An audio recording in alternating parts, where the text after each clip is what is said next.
வணக்கம். பரபரப்பு மீடியா செய்திகளுக்காக நான் நிரோஷன். அமெரிக்க ஜனாதிபதி டொனால்ட் ட்ரம்ப் மற்றும் உக்ரைனிய ஜனாதிபதி வோலோடிமிர் செலன்ஸ்கி இடையிலான தொலைபேசி அழைப்பின் போது ட்ரம்ப் வோலோடிமிர் செலன்ஸ்கியை நீண்டகால பாதுகாப்புக்காக உக்ரைனின் மின் உற்பத்தி நிலையங்களில் உரிமையை அமெரிக்காவுக்கு மாற்றுவதை கருத்தில் கொள்ளுமாறு பரிந்துரைத்ததாக தெரிவித்தார். உக்ரைனின் மின் உற்பத்தி நிலையங்கள் அமெரிக்காவுக்கு சொந்தமானவையாக இருந்தால் ரஷ்யா அதன் மீது தாக்குதல் நடத்தாது என்பதால் உக்ரைனின் மின் உற்பத்தி நிலையங்கள் பாதுகாப்பாக இருக்கும் என்று குறிப்பிட்டார். குறிப்பாக எந்த ஒரு மின் உற்பத்தி நிலையத்தையும் ட்ரம்ப் வெளிப்படையாக அடையாளப்படுத்தவில்லை. பின்னர் ஊடகங்களுக்கு விளக்கமளித்த செலன்ஸ்கி ட்ரம்புடனான கலந்துரையாடல் குறிப்பாக தெற்கு உக்ரைனில் ரஷ்ய ராணுவத்தால் ஆக்கிரமிக்கப்பட்டு சபோரிசியா அணுமின் நிலையமான ZNPP மீது கவனம் செலுத்தியதாக கூறினார்.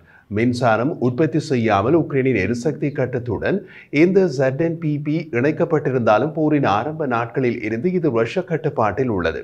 இதன் மீதான எதிர்கால அமெரிக்க ஈடுபாடு ஏன் ஏற்பட்டது மற்றும் இதன் எதிர்காலம் எப்படி இருக்கும் என்பது தெளிவாக இல்லை. சபோரிசியா அணுமின் நிலையம் உலகின் 10 பெரிய அணுமின் நிலையங்களில் ஒன்றாகும் மற்றும் ஐரோப்பாவின் மிகப்பெரிய அணுமின் நிலையம். உக்ரைனின் தெற்கு சபோரிசியா பகுதியில் அமைந்துள்ள ZNPP-ஐ ரஷ்ய படைகள் மாஸ்கோவின் பிப்ரவரி 2022 படையெடுப்பு தொடங்கிய சிறிது நேரத்திலேயே ஆக்கிரமித்தன. 2022 இலையுதிர் காலத்தில் ரஷ்யா சபோரிசியா பிராந்தியத்தை ரஷ்யாவுடன் இணைத்ததாக அறிவித்தாலும் அந்த பிராந்தியத்தின் தலைநகரமான சபோரிசியா உக்ரைனிய கட்டுப்பாட்டின் கீழ் உள்ளது. இந்த ஆலையில் தமது துருப்புக்கள் மற்றும் ஆயுதங்களை நிலைநிறுத்திய ரஷ்யா டினிப்ரோ ஆற்றின் குறுக்கே தாக்குதல் நடத்துவதற்கான ஏவுதளமாக அதை பயன்படுத்துவதாக உக்ரைன் குற்றம் சாட்டியது. ரஷ்யா இதை மறுத்துள்ளது. உக்ரைன் சபோரிசியா அணுமின் நிலையத்தை நோக்கி ஷெல் தாக்குதல் நடத்தியதாக ரஷ்யா குற்றம் சாட்டியது. ரஷ்ய ராணுவத்தால் ஆக்கிரமிக்கப்பட்ட சபோரிசியா அணுமின் நிலையத்தை அமெரிக்கா எப்படி ரஷ்ய ஆக்கிரமிப்பில் இருந்து மீட்கும் என்பது இந்த நேரத்தில் தெளிவுபடுத்தப்படவில்லை. உக்ரைனில் எத்தனை அணுமின் நிலையங்கள் உள்ளன? சபோரிசியா தவிர உக்ரைன் 3 பெயரில் உள்ள அணுமின் நிலையங்களை இயக்குகிறது. இவை வெப்ப மற்றும் நீர்மின் நிலையங்கள் மீதான ரஷ்ய தாக்குதல்களை தொடர்ந்து நாட்டின் பெரும்பான்மையான மின்சாரத்தை உற்பத்தி செய்கிறது. இந்த அணுமின் நிலையங்கள் தெற்கு, மேற்கு மற்றும் வடமேற்கு உக்ரைனில் போர் முன்னணி பகுதிகளில் இருந்து விலகி உக்ரைனிய கட்டுப்பாட்டு பகுதிகளில் அமைந்துள்ளன. ட்ரம்பும் செலன்ஸ்கியும் என்ன விவாதித்தனர் மற்றும் சபோரிசியா பிராந்தியத்தின் தலைவிதி குறித்து பேச்சுவார்த்தைகள் உள்ளனவா என்பதை இருதரப்பும் வெளியிடவில்லை. புதன்கிழமை அவர்களின் தொலைபேசி அழைப்பின் போது அமெரிக்க ராஜாங்க செயலாளர் மார்க்கோ ரூபியோ மற்றும் தேசிய பாதுகாப்பு ஆலோசகர் மைக்கோல்ஸ் ஆகியோரின் வெள்ளை மாளிகை அறிக்கையின்படி உக்ரைனின் மின் உற்பத்தி நிலையங்களில் நீண்டகால பாதுகாப்பை உறுதி செய்ய அமெரிக்க உரிமையை செலன்ஸ்கி பரிசீலிக்க வேண்டும் என்று ட்ரம்ப் பரிந்துரைத்தார். அந்த ஆலைகளில் அமெரிக்க உரிமை அந்த உள்கட்டமைப்புக்கு சிறந்த பாதுகாப்பாக இருக்கும் என்று ட்ரம்ப் பரிந்துரைத்துள்ளார். செலன்ஸ்கி பின்னர் அடுத்த நாள் செய்தியாளர்களிடம் பேசிய போது அவர்களின் உரையாடல் சபோரிசியா அணுமின் நிலையத்தை மட்டுமே மையமாக கொண்டது என்றார். மற்ற 3 ஆலைகளில் உரிமைகளை பற்றிய பிரச்சனை ஒருபோதும் விவாதிக்கப்படவில்லை என்பதை தெளிவுபடுத்தினார். அனைத்து அணுமின் நிலையங்களும் உக்ரைன் மக்களுக்கு சொந்தமானது என்றார். செலன்ஸ்கி அவர்கள் சபோரிசியா அணுமின் நிலையத்தை பற்றி விவாதித்த போது அமெரிக்க ஜனாதிபதி அந்த அணுமின் நிலையம் குறித்து உக்ரைனின் எதிர்கால திட்டம் குறித்து விசாரித்தார் என்று ட்ரம்ப் கூறினார்.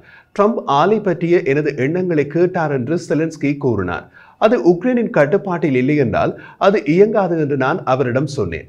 ஏனென்றால் அது சட்டவிரோதமானது என்றும் குறிப்பிட்டார். ZNPP ஒரு அரசுக்கு சொந்தமான ஆலை என்றாலும் அமெரிக்கா அதை ரஷ்ய கட்டுப்பாட்டில் இருந்து மீட்க முடிந்தால் அதன் பின் அதில் முதலீடு செய்து அதை நவீனமயமாக்கினால் உக்ரைன் அதை இயக்குவதை கருத்தில் கொள்ளலாம் என்று செலன்ஸ்கி ஒப்புக்கொண்டார்.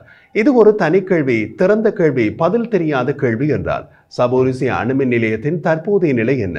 ரஷ்ய கட்டுப்பாட்டின் கீழ் வந்ததிலிருந்து ஆலையின் நிலைமைகள் மோசமடைந்துள்ளன.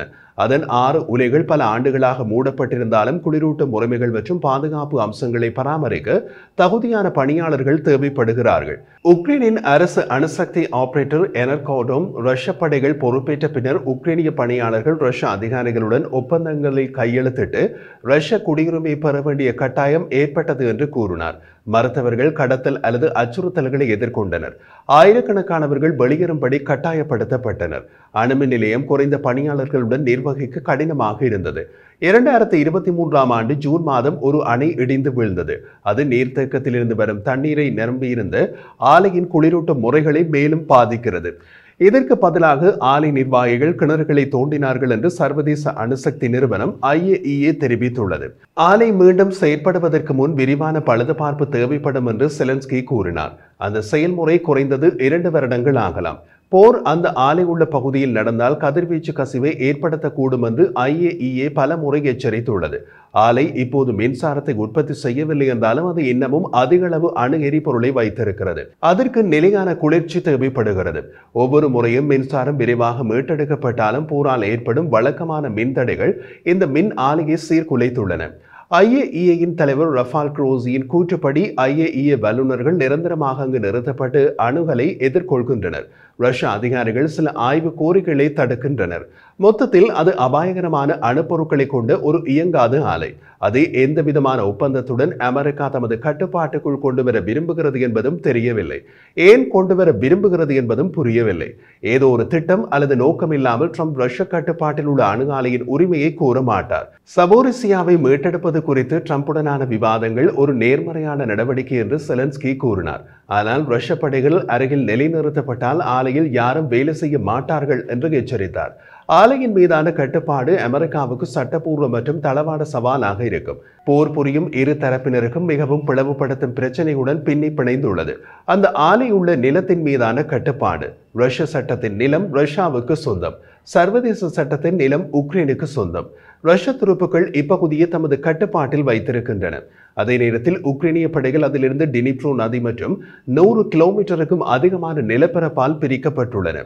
ஆலையில் உள்ள அனைத்தும் ரஷ்யாவால் ஆக்கிரமிக்கப்பட்ட அல்லது ஆயுதமேந்திய நிலையில் ஆலையை ஒப்படைத்தால் அத்தகைய நிலைமைகளின் கீழ் யாரும் வேலை செய்ய மாட்டார்கள் என்று ட்ரம்புடனான தொலைபேசி அழைப்புக்கு பின்னர் செலன்ஸ்கி கூறினார்.